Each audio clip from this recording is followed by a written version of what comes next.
Welcome back to Red TV. Mamata Didi కష్టాలు. West బెంగాల్లో election జరుగుతుంది. వెస్ట్ బెంగాల్తో పాటు కేరళ, తమిళనాడు, అస్సాం, తర్వాత పుదుచ్చేరి, తమిళనాడులో ఉన్న యూనియన్ టెరిటరీ కూడా జరుగుతూ ఉంది. సో మమతా దీది ఎక్కువ స్ట్రగుల్ అవుతుంది. మమతా మేడంకు ఉన్న ప్రాబ్లం ఏంది, ఆమె ఎందుకు క్యాంపెయిన్ చేస్తుంది, ఆమె డౌట్స్ ఏందో ఈ వీడియోలో మనం మాట్లాడుకుందాం. మమతా మేడం ఎట్టి పరిస్థితుల్లో ఈసీని నమ్మడం లేదు. ECI, election commission of India, చాలా క్యాంపెయినింగ్ చేస్తుంది. సర్ మీద ఫైట్ చేసింది, సుప్రీంకోర్టుకు వెళ్ళింది, ఎన్నో డిస్కషన్ చేసింది. ఆమె డౌట్ ఏంటంటే కేంద్ర ప్రభుత్వంలో ఉన్న బీజేపీకి ఈ సర్ ఉపయోగపడుతుంది. ఎలక్షన్ కమిషన్ ఆఫ్ ఇండియా కూడా పనిచేస్తుంది. ఐఏఎస్ ఆఫీసర్లు అంటే డిస్టిక్ లెవెల్లో ఎలక్షన్ ఇన్ఛార్జీలుగా ఉండేవాళ్ళు, స్టేట్ ఎలక్షన్ కమిషనర్లు, తర్వాత మనకు కాన్స్టిట్యున్సీ లెవెల్లో ఉన్న రిటర్నింగ్ ఆఫీసర్లు, బూత్ లెవెల్లో ఉన్న ప్రెజెంటింగ్ ఆఫీసర్స్, వీళ్ళంతా కూడా బీజేపీకి అనుకూలంగా పనిచేసి బీజేపీని అధికారంలో తీసుకురావడానికి ప్రయత్నిస్తారనేది ఆమె డౌట్. సో ఆమె ఎక్కడ డౌట్ పడుతుంది, ఈవీఎంల మీద కూడా డౌట్ పడుతుంది. ట్యాంపరింగ్ చేస్తారేమో, తర్వాత ఎలక్షన్ పోలింగ్ టైం అయిపోయిన తర్వాత కూడా ఎలక్షన్ బూత్లోకి వెళ్ళి రాంగ్ ఓట్స్ పోల్ చేస్తారేమో. ఆ సర్ కూడా ఓన్లీ ఏదైతే తృణమూల్ కాంగ్రెస్కి అనుకూలంగా ఉన్న కాన్స్టిట్యున్సీలు ఉన్నాయో వాటి మీదనే ప్రయోగించి మాకు సంబంధించిన వాళ్ళ ఓట్లే తీసేస్తారనేది ఒక కంప్లైంట్. మిగతా రాష్ట్రాల్లో ఫైట్ చేయడానికి అవకాశం లేదు. స్టాలిన్ కానీ తమిళనాడులో వాళ్ళకి లేదు. తర్వాత అస్సాంలో బీజేపీ ప్రభుత్వమే ఉంది.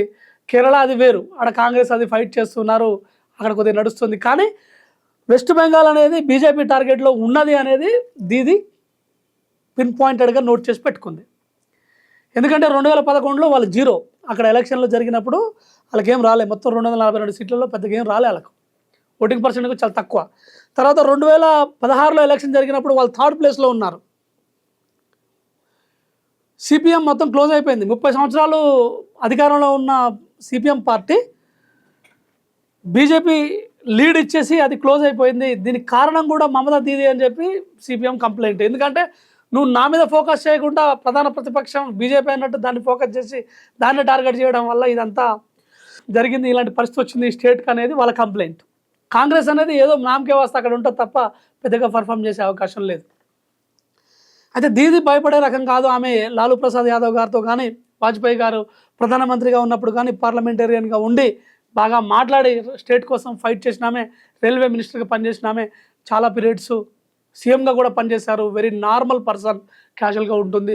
మిస్టేక్స్ అన్ని సైడ్లు ఉండొచ్చు, ఈమె సైడ్ కూడా ఉండొచ్చు. కొన్ని భూ కబ్జాల కంప్లైంట్ ఉన్నాయి, ఈమె మీద రేప్ అటెంప్ట్స్ కేసులు ఉన్నాయి, మర్డర్స్ కేసులు ఉన్నాయి.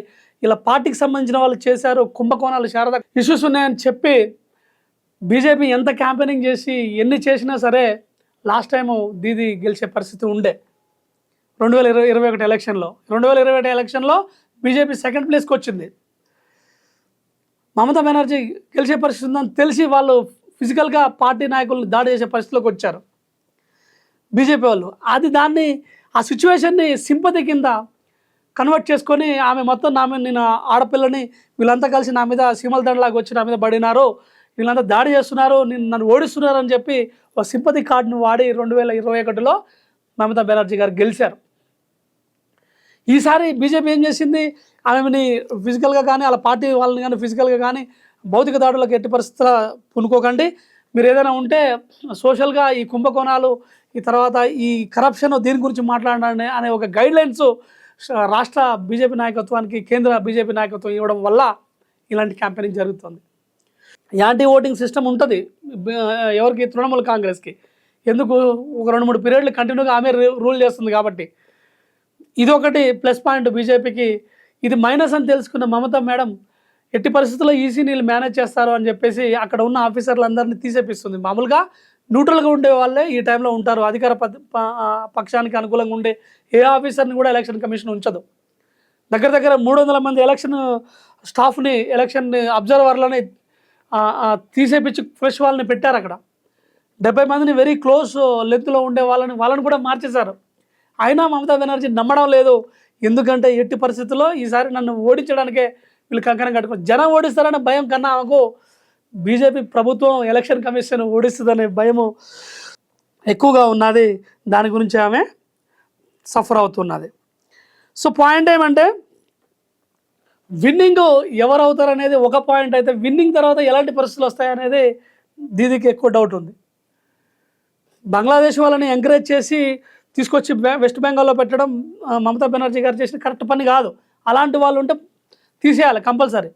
అది అస్సాంలో ఉండాలి, తమిళనాడులో ఉండాలి, పాండిచ్చేరిలో ఉండాలి, అన్ని స్టేట్స్లో ఉండాలి. కానీ స్పెసిఫిక్గా వెస్ట్ బెంగాల్ మాత్రమే టార్గెట్ అయింది. వెస్ట్ బెంగాల్ని మాత్రమే ఈ అబ్జర్వేషన్లో పెట్టుకొని వెస్ట్ బెంగాల్ని మాత్రమే ఖచ్చితంగా ఓడించే ఉద్దేశంలో బీజేపీ ఉందనేది దీది కంప్లైంట్. దాని గురించి ఆమె వరి అవుతూ ఆమె క్యాంపెయినింగ్ అంతా నడిపిస్తోంది. ఈసారి కూడా సింపతి క్యాంపెయిన్ వాడుతోంది, సింప్లిసిటీని వాడుతుంది. ఎట్టి పరిస్థితుల్లో ఈసారి చేజిక్కితే ఒకవేళ ఓడిపోతే ఫర్దర్గా నా మీద ఈడీ, ఐటీ అనే కేసులు వస్తాయి, సిబిఐ కేసులు వస్తాయి. తర్వాత మీకు ఇంకా కరప్షన్కు సంబంధించిన కేసులని, తర్వాత కబ్జాలని, మర్డర్స్ అని ఇలాంటివన్నీ పెట్టి పార్టీని క్లోజ్ చేస్తారనే డౌట్ దీదీకి ఉంది. ఎందుకంటే రీసెంట్ టైమ్స్లో మనం ఇంటర్నల్ పాలిటిక్స్ చూసుకుంటే ఎవరైతే బీజేపీకి అనుకూలంగా ఉన్నారో వాళ్ళు సింపుల్గా గెలిచిపోతున్నారు. వాళ్ళు క్రిమినల్స్ అయినా, వాళ్ళు కరప్షన్ చేసిన నిన్నటి వరకు కొట్టుకున్న తర్వాత ఎలక్షన్ టైంలో అవసరం ఉంటే కలుస్తున్నారు, ఎలక్షన్ తర్వాత అవసరం అయితే కోయలిజన్ గవర్నమెంట్గా ఫామ్ అవుతున్నారు. వాళ్ళ వైపు అంటే బీజేపీకి ఫ్రెండ్లీ పార్టీస్ ఎవరైతే ఉన్నారో వాళ్ళకి ఎలాంటి థ్రెట్స్ లేవు. వాళ్ళ దగ్గరికి ఈడీ పోదు, వాళ్ళ దగ్గరికి ఐటీ పోదు, వాళ్ళ దగ్గరికి సిబిఐ వెళ్ళదు, వాళ్ళకు అనుకూలంగా కూడా కోర్టు తీర్పులు వస్తాయి అనేది ఇది ఓపెన్గా చెప్తున్న విషయం. ఎవరైతే బీజేపీకి సెంట్రల్ లెవెల్లో ఆపోజిట్గా ఉన్నారో వాళ్ళని ఇంటెన్షనల్గా ఏదో ఒక పాయింట్ పెట్టి ఈ బ్యూరోక్రసీని అందరినీ కమాండ్లో పెట్టుకొని, కంట్రోల్లో పెట్టుకొని ఇంటెన్షనల్గా ఓడించిన తర్వాత కూడా వదలకుండా పార్టీని నామరూపాలు లేకుండా చేసి పార్టీ ముఖ్య నాయకత్వాన్ని అందరినీ బీజేపీలోకి తీసుకొని, లేదంటే వాళ్ళ మీద కేసులు పెట్టి జైల్లో పెడుతున్నారు. ఇదే పరిస్థితి నాకు వస్తుంది అనేది మమతా బెనర్జీ గారికి ఉన్న ప్రధాన అనుమానం. ఎలక్షన్లో ఓడిపోవడం ఒక అనుమానం అయితే, దాని తర్వాత ఎదుర్కోబోయే పరిస్థితులు కూడా ఇంకొక భయంకరమైన పరిస్థితుల్ని క్రియేట్ చేస్తుంది, ఫ్యూచర్ లేకుండా చేస్తుంది అనేది ఆమె భయం. సో ఇదంతా ఎవరు చేస్తారని, బీజేపీ ప్రభుత్వం ప్రజలు చేస్తారో అని కాదు, బీజేపీ ప్రభుత్వం హ్యాండ్ ఓవర్లో ఉన్న బ్యూరోక్రసీ ఏదైతే ఉందో మెయిన్గా ఈసీ చేస్తుంది అనే కంప్లైంట్. దీని మీదే చాలా పెద్ద చర్చ జరిగింది. రీసెంట్గా తీసుకుంటే కూడా పార్లమెంట్ సెషన్లో ఒక తృణమూల్ కాంగ్రెస్కి సంబంధించిన ఎంపీలు తప్ప వేరే ఏ పార్టీ ఎంపీలు గట్టిగా బీజేపీని కానీ కేంద్ర నాయకత్వాన్ని కానీ క్వశ్చన్ చేసే పరిస్థితి లేదు. ఒకవేళ క్వశ్చన్ చేస్తే ఇమ్మీడియట్గా 1 వీక్లో నీ మీదకి ఏదో కేసు వస్తుంది, ఎవరో ఒకరు వచ్చి మిమ్మల్ని ఎంక్వైరీలోకి తీసుకెళ్తారు. అవసరమైతే ఎంక్వైరీ కంప్లీట్ కాక ముందుకే అరెస్ట్ చేసి ప్రిజన్లో పెట్టి మీ మీద ఎంక్వైరీ చేసి ఛార్జ్షీట్లు వేయలేదని చెప్పి వదిలేస్తున్నారు. ఇది చాలా స్టేట్స్లో ప్రూవ్ అయింది.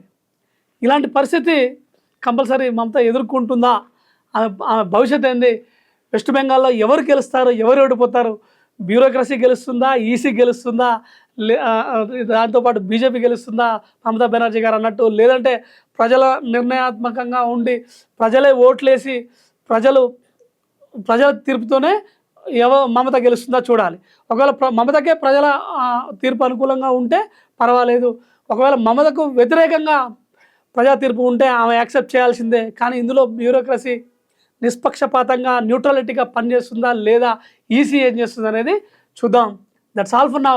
Thanks for watching red TV.